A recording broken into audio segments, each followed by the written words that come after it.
মরু ভাস্কর, হবিবুল্লাহ বাহার। যেসব মহাপুরুষের আবির্ভাবে পৃথিবী ধন্য হয়েছে, মানুষের জীবনে যারা এনেছেন সৌষ্ঠব, ফুটিয়েছেন লাবণ্য। মরুভাস্কর হজরত মুহাম্মদ মোস্তফা সাল্লাল্লাহু আলাইহি তাআলা ওয়াসাল্লাম তাদের মধ্যে সর্বশ্রেষ্ঠ। হজরত মুহাম্মদ সাল্লাল্লাহু আলাইহি তাআলা ওয়াসাল্লামের জীবন আলোচনা করতে গিয়ে সকলের আগে আমাদের চোখে পড়ে তার ঐতিহাসিকতা। হজরতের জীবনের প্রত্যেকটি ঘটনা, প্রত্যেকটি খুঁটিনাটি বিবরণ যেভাবে রক্ষা করা হয়েছে, সত্যের কষ্টিপাথরে ঘষে যেভাবে যাচাই করা হয়েছে, পৃথিবীর কোনো মহাপুরুষের বেলায় তা করা হয়নি। আরবের লোকের স্মৃতিশক্তি ছিল সত্যি অসাধারণ। বিরাট বিরাট কাব্যগ্রন্থ সহজেই তারা মুখস্থ করে ফেলত। আরবি সাহিত্যের ইতিহাস আলোচনা করলে দেখা যায়, মুখস্থ না করে কোনো কিছু লিখে রাখা আরবরা লজ্জার কথা বলে মনে করত।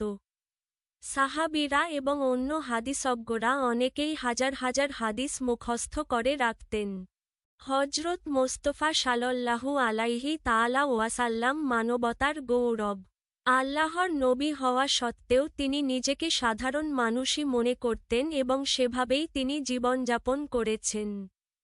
৬৩ বছরের ক্ষুদ্র পরিসর জীবনে হজরতকে কত পরিবর্তনের সম্মুখীন হতে হয়েছে, দেখলে অবাক হতে হয়। যিনি ছিলেন এতিম, তিনি হয়েছিলেন সারা আরব ভূমির অবিসংবাদিত নেতা। হজরত যখন মদিনার অধিনায়ক, তখন তার ঘরের আসবাব ছিল একখানা খেজুর পাতার বিছানা আর একটি পানির সুরাহি। অনেক দিন তাকে অনাহারে থাকতে হতো এবং অনেক সময় উনুনে জ্বলত না আগুন। হজরতের চরিত্রে সংমিশ্রণ হয়েছিল কোমল আর কঠোরের। বিশ্বাসে যিনি ছিলেন অজেয়, অকুতভয়, সত্যে ও সংগ্রামে যিনি বজ্রের মতো কঠোর, পর্বতের মতো অটল। তাকেই আবার দেখতে পাই কুসুমের চেয়েও কোমল। বন্ধু বান্ধবের জন্য তার প্রীতির অন্ত নেই, মুখ তার সব সময় হাসি হাসি। ছেলেপিলের সঙ্গে মেশেন তিনি একেবারে শিশুর মন নিয়ে। পথে দেখা হলে বালক বন্ধুকে তার বুলবুলির খবর জিজ্ঞেস করতে তার ভুল হয় না। বন্ধুবিয়োগে চক্ষু তার অশ্রুসিক্ত হয়। বহু দিন পর দাই মা হালিমাকে দেখে মা আমার, মা আমার বলে তিনি আকুল হয়ে ওঠেন। মক্কা বিজয়ের পর সাফা পর্বতের পাদদেশে বসে হজরত বক্তৃতা করছিলেন। একজন লোক তার সামনে এসে ভয়ে কাঁপতে লাগল। হজরত অভয় দিয়ে বললেন, ভয় করছ কেন? আমি রাজা নই, কারো মুনিব নই, এমন মায়ের সন্তান আমি, শুষ্ক খাদ্যই যার আহার্য। হজরত জীবনে কাউকে কড়া কথা বলেননি, কাউকে অভিসম্পাত দেননি। আনাস নামক এক ভৃত্য 10 বছর হজরতের চাকরি করার পর বলেছেন, এই সুদীর্ঘ সময়ের মধ্যে হজরতের মুখে তিনি কড়া কথা শোনেননি কখনো। মক্কায় বা তায়েফে অত্যাচারে জর্জরিত হয়েও হজরতের মুখে অভিসম্পাতের বাণী উচ্চারিত হয়নি। বরং তিনি বলেছেন, এদের জ্ঞান দাও প্রভু, এদের ক্ষমা করো। জগতে সাম্যের প্রতিষ্ঠা মোস্তফা চরিত্রের অন্যতম বিশেষত্ব। প্রচলিত সমাজব্যবস্থা ও দাস ব্যবসায়ের অত্যাচারে জর্জরিত হয়ে মানবাত্মা যখন গুমরে মরছিল, রাসূলুল্লাহ সাল্লাল্লাহু আলাইহি তাআলা ওয়াসাল্লাম তখন প্রচার করেন সাম্যের বাণী। সমগ্র জীবন দিয়ে তিনি সাম্যের প্রচার ও প্রতিষ্ঠা করে গেছেন। চরম দুরবস্থার হাত থেকে দাসদের পরিত্রাণের জন্যও তিনি কাজ করেছেন। মানুষকে সালাতে আহ্বান করার জন্যে মুয়াজ্জিন নিযুক্ত করেছেন হাবশী গোলাম হজরত বেলালকে। নারীর অবস্থার পরিবর্তন এনেছেন হজরত। নারীর মর্যাদা ছিল তার শিক্ষার অন্তর্ভুক্ত। তার কন্যা হজরত ফাতেমা রাদিয়াল্লাহু আনহুট কে কেন্দ্র করে সে যুগে গড়ে উঠেছে নারীত্বের আদর্শ। হজরত ঘোষণা করেছেন, বেহেশত মায়ের পায়ের নিচে। কুসংস্কারকে হজরত কোনো দিনই প্রশ্রয় দেননি। একবার হজরতের পুত্রের মৃত্যুদিনে সূর্যগ্রহণ দেখা যায়। লোকে বলাবলি করতে থাকে, বুঝি হজরতের বিপদে প্রকৃতি শোকাবেশ পরিধান করেছে। তখনই সভা ডেকে হজরত এই বাস্তবতাবিরোধী কথার প্রতিবাদ করলেন, বললেন, আল্লাহর বহু নিদর্শনের মধ্যে দুটি চন্দ্র ও সূর্য। কারুর জন্ম বা মৃত্যুতে চন্দ্র সূর্যে গ্রহণ লাগতে পারে না। হজরত জ্ঞানের ওপর জোর দিয়েছেন সব সময়ে। জ্ঞান যেন হারানো উটের মতো, তাকে তিনি খুঁজে বের করতে বলেছেন যেখান থেকেই হোক।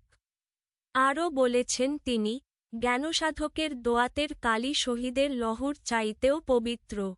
এভাবে জ্ঞানের আলোয় মানুষের হৃদয় উজ্জ্বল করার প্রেরণা দিয়ে গেছেন তিনি। সংক্ষেপিত ও পরিমার্জিত শব্দার্থ ও টিকা। মরু ভাস্কর, মরুভূমির সূর্য। এখানে হজরত মুহাম্মদ সাল্লাল্লাহু আলাইহি তাআলা ওয়াসাল্লামকে বোঝানো হয়েছে। সৌষ্ঠব, সুগঠন।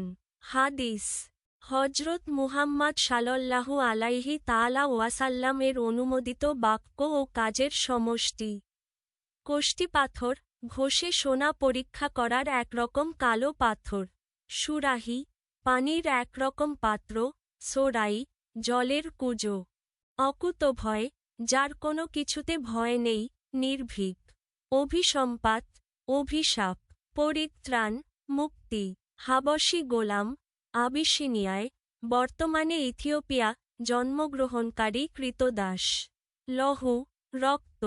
পাঠের উদ্দেশ্য, মহামানবদের প্রতি শিক্ষার্থীর শ্রদ্ধাবোধ জাগিয়ে তোলা। পাঠ পরিচিতি। মরু ভাস্কর প্রবন্ধে লেখক মহানবীর জীবন ও আদর্শের বিভিন্ন দিক তুলে ধরেছেন, যা আমাদের ধর্মীয় চেতনা ও নৈতিকতার বিকাশে অনুকরণীয় ও অনুসরণীয় দৃষ্টান্ত হতে পারে। মহাপুরুষ হজরত মুহাম্মদ সাল্লাল্লাহু আলাইহি তাআলা ওয়াসাল্লাম মানবপ্রেমে, জীবপ্রেমে মহীয়ান ছিলেন। বিপদে ধৈর্যশীলতা, দারিদ্র্যে অচঞ্চলতা, শত্রুর প্রতি ক্ষমাশীলতার মহৎ দৃষ্টান্তে তার জীবন সমুজ্জ্বল। হজরত মুহাম্মদ সাল্লাল্লাহু আলাইহি তাআলা ওয়াসাল্লামের জীবনের যত তথ্য পাওয়া যায় সবই ঐতিহাসিক সত্য হিসেবে স্বীকৃত। মহান আল্লাহর সর্বশ্রেষ্ঠ নবী হওয়া সত্ত্বেও হজরত মুহাম্মদ সাল্লাল্লাহু আলাইহি তাআলা ওয়াসাল্লাম ছিলেন একজন সাধারণ মানুষের মতো। তাই তিনি মানবজাতির জন্য অনুকরণীয় ব্যক্তিত্ব।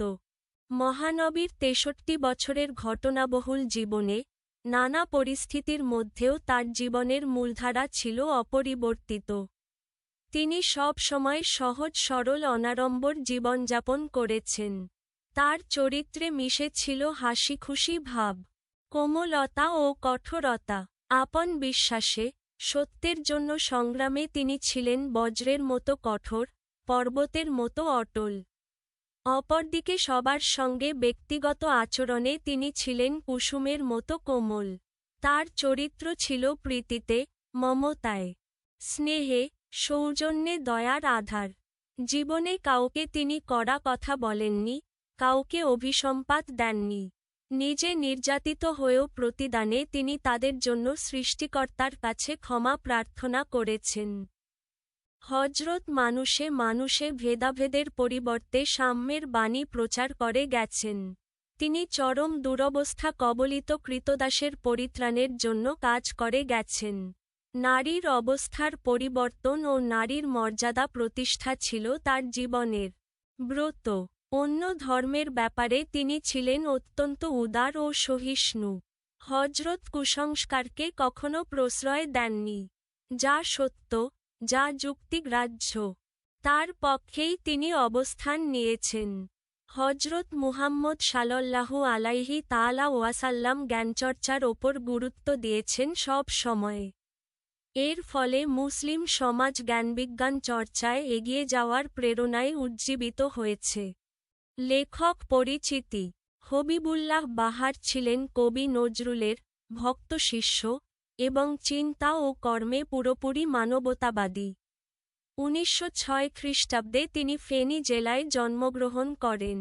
মূলত প্রবন্ধকার হলেও তিনি কয়েকটি উল্লেখযোগ্য জীবনীগ্রন্থ রচনা করেছেন, যেমন ওমর ফারুক, আমির আলী ইত্যাদি। 1966 খ্রিস্টাব্দে 15ই এপ্রিল তিনি মৃত্যুবরণ করেন। কর্ম অনুশীলন। ক মহামানবদের প্রতি শ্রদ্ধা প্রদর্শনের তাদের অনুসরণে 5টি কল্যাণকর কাজের তালিকা তৈরি করো। মহামানবদের প্রতি শ্রদ্ধা প্রদর্শনের তাদের আদর্শ অনুসরণ করে যে 5টি কল্যাণকর কাজ করা যেতে পারে। 1. সত্য ও ন্যায়ের পথে অবিচল থাকা। ব্যক্তিগত জীবন ও সামাজিক আচরণে সত্যবাদিতা বজায় রাখা এবং অন্যায়ের বিরুদ্ধে সাহসের সঙ্গে অবস্থান নেওয়া। 2.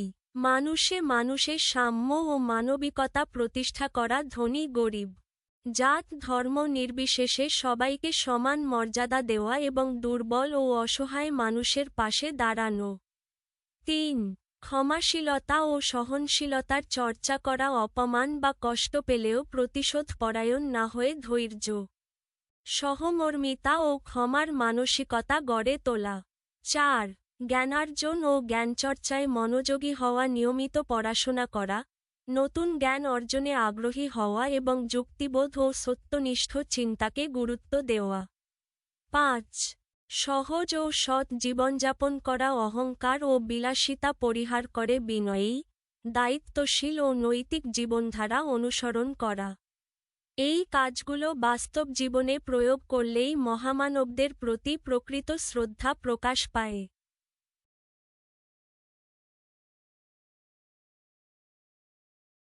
নমুনা প্রশ্ন, বহুনির্বাচনী প্রশ্ন। 1. হজরত মুহাম্মদ সাল্লাল্লাহু আলাইহি তাআলা ওয়াসাল্লাম কোন ক্ষেত্রে বজ্রের মতো কঠোর ছিলেন? গ.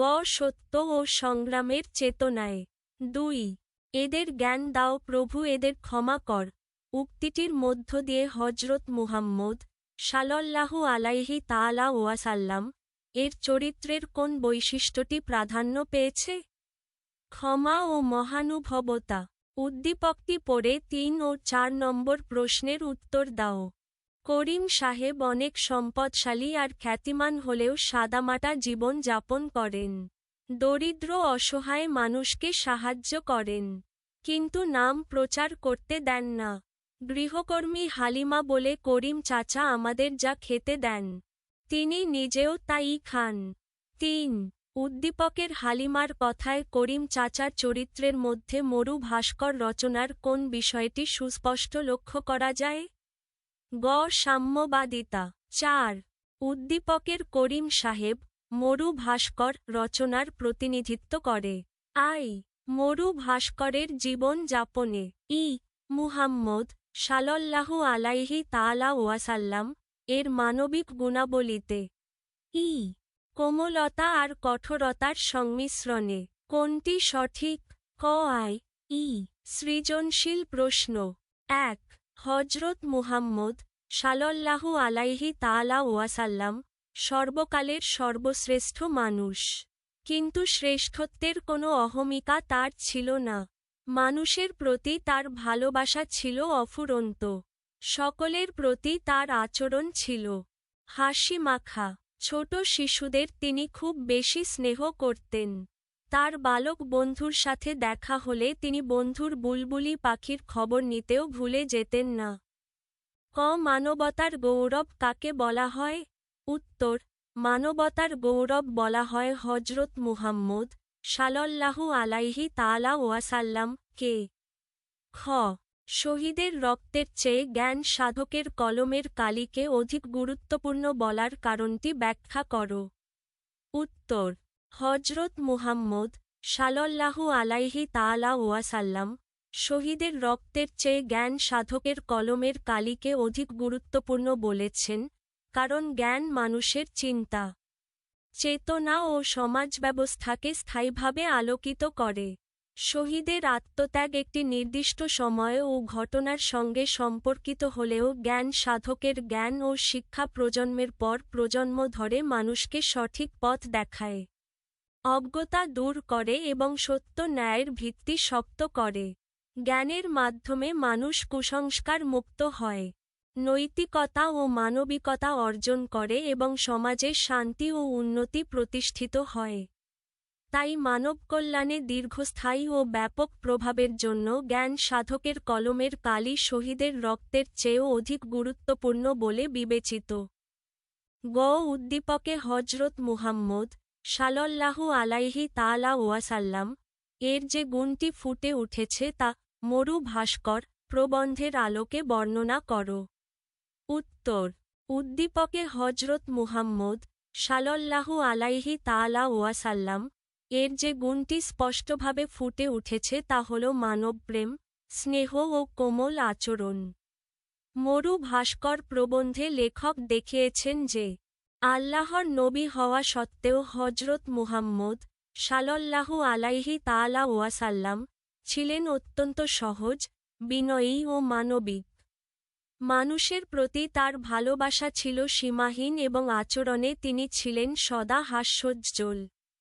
প্রবন্ধে উল্লেখ আছে, বন্ধুদের সঙ্গে তিনি আন্তরিকভাবে মিশতেন, শিশুদের সঙ্গে শিশুর মতো আচরণ করতেন এবং পথেঘাটে দেখা হলে বালক বন্ধুর বুলবুলি পাখির খোঁজ নিতে পর্যন্ত ভুল করতেন না। শোক ও বেদনাতেও তার চোখ অশ্রুসিক্ত হতো, যা তার কোমল হৃদয়ের পরিচয় দেয়। এইভাবে মরু ভাস্কর প্রবন্ধের আলোকে বলা যায়, উদ্দীপকে প্রতিফলিত গুণটি হজরত মুহাম্মদ সাল্লাল্লাহু আলাইহি তাআলা ওয়াসাল্লাম এর কোমলতা, মানবিকতা ও ভালোবাসায় ভরপুর চরিত্র, যা তাকে মানবজাতির জন্য অনুকরণীয় মহামানবে পরিণত করেছে। ঘ. উদ্দীপকটিতে হজরত মুহাম্মদ সাল্লাল্লাহু আলাইহি তাআলা ওয়াসাল্লাম এর গুণাবলীর আংশিক প্রতিফলন ঘটেছে। বক্তব্যটির যৌক্তিকতা মরু ভাস্কর প্রবন্ধের আলোকে বিশ্লেষণ করো। উত্তর: উদ্দীপকটিতে হজরত মুহাম্মদ সাল্লাল্লাহু আলাইহি তাআলা ওয়াসাল্লাম এর গুণাবলীর আংশিক প্রতিফলন ঘটেছে এ কথা যৌক্তিক। কারণ উদ্দীপকে মূলত তার মানবপ্রেম, বিনয়, কোমলতা ও শিশুপ্রিয় স্বভাবের দিকটিই তুলে ধরা হয়েছে। মরু ভাস্কর প্রবন্ধে লেখক দেখিয়েছেন যে হজরত মুহাম্মদ সাল্লাল্লাহু আলাইহি তাআলা ওয়াসাল্লাম মানুষের প্রতি অফুরন্ত ভালোবাসা পোষণ করতেন, সবার সঙ্গে হাসিমুখে কথা বলতেন এবং শিশুদের প্রতি বিশেষ স্নেহ প্রকাশ করতেন। বালক বন্ধুর বুলবুলি পাখির খোঁজ নেওয়ার ঘটনাও তার কোমল ও হৃদয়বান চরিত্রের প্রমাণ, যা উদ্দীপকের সঙ্গে সরাসরি সাযুজ্যপূর্ণ। তবে মরু ভাস্কর প্রবন্ধে হজরত মুহাম্মদ সাল্লাল্লাহু আলাইহি তাআলা ওয়াসাল্লাম এর চরিত্রের আরও বহু দিক তুলে ধরা হয়েছে, যেমন সত্য ও সংগ্রামে বজ্রের মতো কঠোরতা, সাম্যের প্রতিষ্ঠা, দাস ও নারীর মর্যাদা রক্ষা, কুসংস্কার বিরোধিতা, জ্ঞানচর্চার প্রতি গুরুত্ব, ক্ষমাশীলতা ও ন্যায়পরায়ণতা। এসব গুণ উদ্দীপকে আলোচিত হয়নি। অতএব বলা যায়, উদ্দীপকটি হজরত মুহাম্মদ সাল্লাল্লাহু আলাইহি তাআলা ওয়াসাল্লাম এর মহৎ চরিত্রের একটি বিশেষ দিক, কোমলতা ও মানবপ্রেম, প্রকাশ করলেও মরু ভাস্কর প্রবন্ধে বর্ণিত তার সামগ্রিক ও বহুমাত্রিক গুণাবলীর পূর্ণ প্রতিফলন ঘটায়নি। তাই বক্তব্যটি সম্পূর্ণরূপে যৌক্তিক। ২. আবির সাহেব যে কোনো বয়সী নারীকে অত্যন্ত সম্মান করেন, কিন্তু তার স্ত্রী আমিনা বেগম তার ছেলে আকাশকে মেয়ের থেকে বেশি গুরুত্ব দেন। বলেন, আকাশ তোমার বংশের প্রদীপ, সেই শিক্ষিত হলে সংসারের হাল ধরতে পারবে। আবির সাহেব তাকে বোঝান জ্ঞান অর্জন সবার জন্য সমান গুরুত্বপূর্ণ। আজকাল নারীরাও সব ক্ষেত্রে সমান তালে এগিয়ে চলেছে। ইসলামের শিক্ষা হল মানুষে মানুষে বৈষম্য করা উচিত না। ক. হাদিস কি? উত্তর: হাদিস হল হজরত মুহাম্মদ সাল্লাল্লাহু আলাইহি তাআলা ওয়াসাল্লাম এর অনুমোদিত বাণী, কাজ ও আচরণের সমষ্টি। খ. হজরত মুহাম্মদ সাল্লাল্লাহু আলাইহি তাআলা ওয়াসাল্লাম কে মরু ভাস্কর বলা হয়েছে কেন? উত্তর: হজরত মুহাম্মদ সাল্লাল্লাহু আলাইহি তাআলা ওয়াসাল্লাম কে মরু ভাস্কর বলা হয়েছে কারণ তিনি অন্ধকারাচ্ছন্ন মরুভূমির মতো সমাজে আলোর দিশা দেখিয়েছেন। তার আগমনের আগে আরব সমাজ কুসংস্কার, অন্যায়, অবিচার, নারী ও দাস নির্যাতনে জর্জরিত ছিল। হজরত মুহাম্মদ সাল্লাল্লাহু আলাইহি তাআলা ওয়াসাল্লাম তার জীবন ও আদর্শের মাধ্যমে সেই সমাজে সত্য, ন্যায়, সাম্য, মানবতা ও জ্ঞানের আলো ছড়িয়ে দেন। যেমন মরুভূমিতে সূর্য দিশা ও প্রাণের সঞ্চার করে, তেমনি তিনি অবক্ষয়গ্রস্ত মানব সমাজে আলোকবর্তিকা হয়ে মানুষকে অজ্ঞতার অন্ধকার থেকে মুক্ত করেছেন। তাই প্রতীকী অর্থে তাকে মরু ভাস্কর বলা হয়েছে। গ. উদ্দীপকের কোন চরিত্রের সাথে মরু ভাস্কর প্রবন্ধের বৈসাদৃশ্য আছে তা ব্যাখ্যা করো। উত্তর: উদ্দীপকের আমিনা বেগমের চরিত্রের সাথে মরু ভাস্কর প্রবন্ধের বৈসাদৃশ্য রয়েছে। মরু ভাস্কর প্রবন্ধে হজরত মুহাম্মদ সাল্লাল্লাহু আলাইহি তাআলা ওয়াসাল্লাম নারীর মর্যাদা ও সমধিকার প্রতিষ্ঠার কথা বলেছেন। তিনি ঘোষণা করেছেন, বেহেশত মায়ের পায়ের নিচে, এবং কন্যা সন্তানকে অবহেলা করার মানসিকতার বিরোধিতা করেছেন। নারীকে শিক্ষা ও সম্মানের ক্ষেত্রে পুরুষের সমকক্ষ হিসেবে প্রতিষ্ঠা করাই ছিল তার আদর্শ। অন্যদিকে উদ্দীপকে আমিনা বেগম ছেলে আকাশকে মেয়ের তুলনায় বেশি গুরুত্ব দেন এবং ছেলেকে বংশের প্রদীপ বলে নারীর প্রতি বৈষম্যমূলক দৃষ্টিভঙ্গি প্রকাশ করেন। তিনি মনে করেন, শুধু ছেলেই ভবিষ্যতে সংসারের দায়িত্ব নিতে পারবে, যা ইসলামের সাম্য ও ন্যায়বোধের পরিপন্থী। অতএব, নারী পুরুষ বৈষম্যমূলক মনোভাবের কারণে আমিনা বেগমের চরিত্র মরু ভাস্কর প্রবন্ধে বর্ণিত মহানবীর শিক্ষা ও আদর্শের সঙ্গে স্পষ্টভাবে বৈসাদৃশ্যপূর্ণ। ঘ.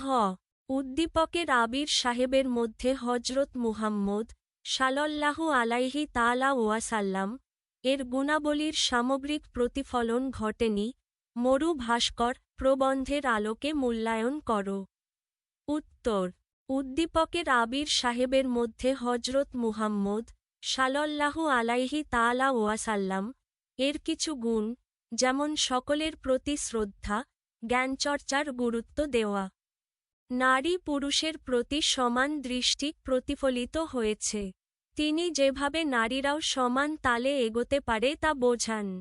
তা মরু ভাস্কর প্রবন্ধে হজরত মুহাম্মদ সাল্লাল্লাহু আলাইহি তাআলা ওয়াসাল্লাম এর সাম্যবাদের শিক্ষা ও ন্যায়পরায়ণতার সঙ্গে সাযুজ্যপূর্ণ। তবে প্রবন্ধে হজরত মুহাম্মদ সাল্লাল্লাহু আলাইহি তাআলা ওয়াসাল্লাম এর চরিত্রের সামগ্রিক বৈশিষ্ট্য, যেমন সত্য ও সংগ্রামে বজ্রের মতো কঠোরতা, বিপদে ধৈর্যশীলতা, দাস ও দুর্বলদের রক্ষা, কুসংস্কার বিরোধিতা, ক্ষমাশীলতা, কোমলতা ও মানবপ্রেম, এসব উদ্দীপকে পুরোপুরি প্রতিফলিত হয়নি। উদ্দীপক শুধুমাত্র শিক্ষার গুরুত্ব ও সমান মর্যাদা প্রদানের দিকটি তুলে ধরেছে।